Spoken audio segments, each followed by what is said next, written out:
Hi, I'm Bennett Fitch, and I'm here with another Noria unboxing.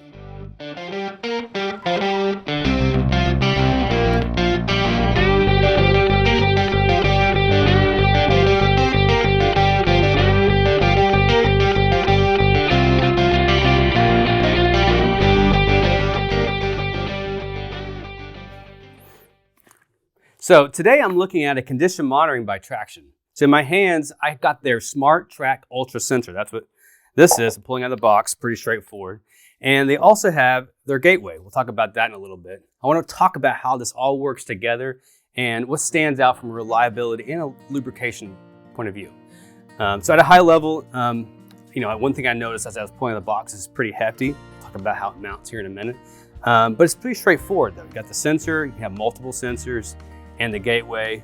So while it's a complex system within, it's nice that it's simple enough on the installation side, and that helps us scale it across the plant. So this is where things get pretty interesting. This sensor isn't just vibration. We also have ultrasound, temperature, and RPM all in one device. And that really stands out to me for not just the fact that it's multiple sensors, but if you bring ultrasound with vibration together, that's a really powerful combination. Ultrasound gives you the early detection, like looking for friction, could be lubrication issues or early bearing defaults. And vibration, that's where it helps with that fault progression and mechanical impact monitoring over time.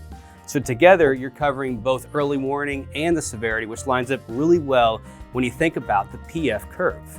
Now, PF curve is important if you think about the different failure modes progressing from monitoring in a proactive stage, predictive, and so on.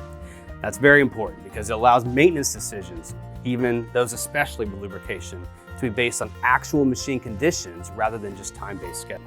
This sensor right here, this has about 3 to 5 years of battery life, which is critical when you start to scale it across the plant. And this is an NFC tag built in, so which helps us quickly set it up. We can touch our phone to it and get it registered into the platform.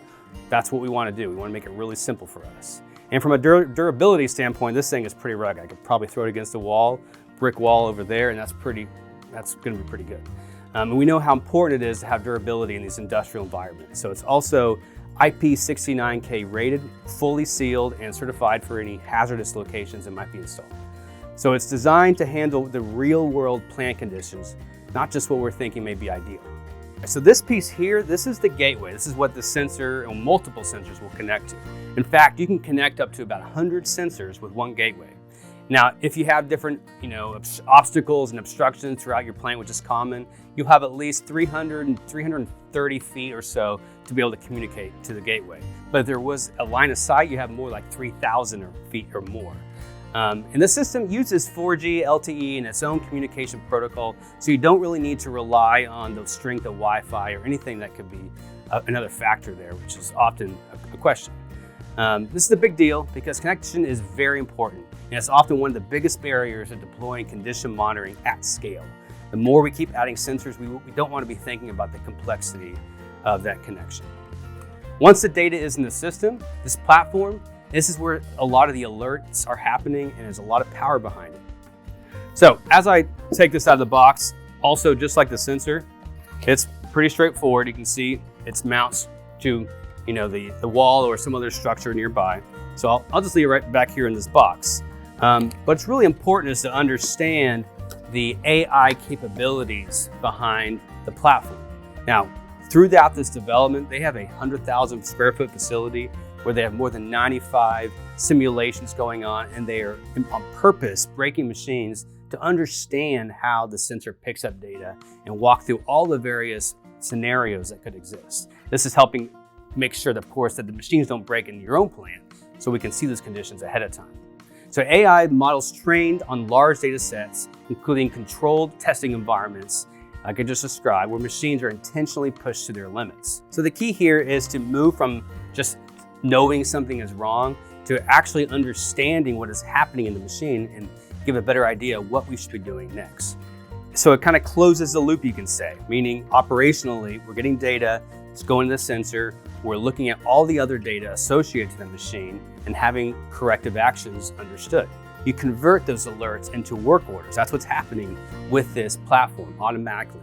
And all the attached supporting data It tracks the completion of that work order and verifies that these issues have been resolved. So with this ability for the alerts to create work orders, it's connected to the CMMS or the ERP or EAM system, so that's all handled throughout that full integration process. That's important. We want this to have real value, not just detection, but making sure we have actions that are happening and followed through.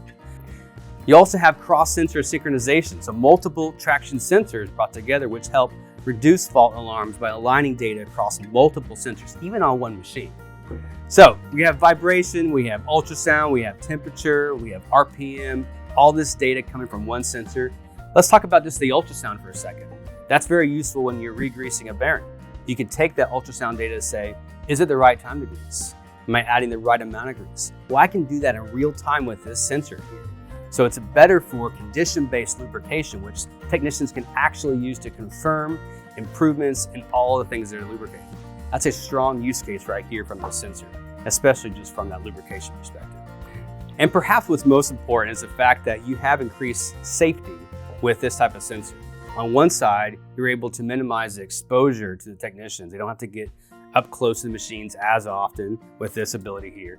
And secondly, it's just preventing the failures, the unknown catastrophic events from happening in the first place, which anytime you have unplanned work that's happening, that often is associated with a higher safety concern. So we're reducing all that here.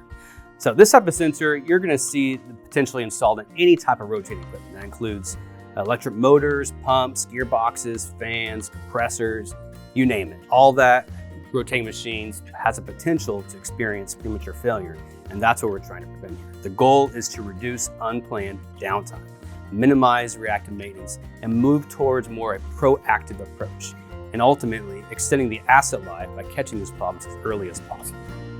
Okay, so let's conclude a few things. Overall, what stands out here, this system's combining a lot of different technologies into a single device. And that's scalable, especially if it's easy to install, and the connection platform, all that works together seamlessly. This combination makes it easier to deploy, monitor everything, all through one system. So at the end of the day, this tool is about giving you early visibility so you can make better decisions and avoid failures before they even happen. So if you're interested in learning more or want to book a demo, check out the link below. And thank you for joining this unboxing.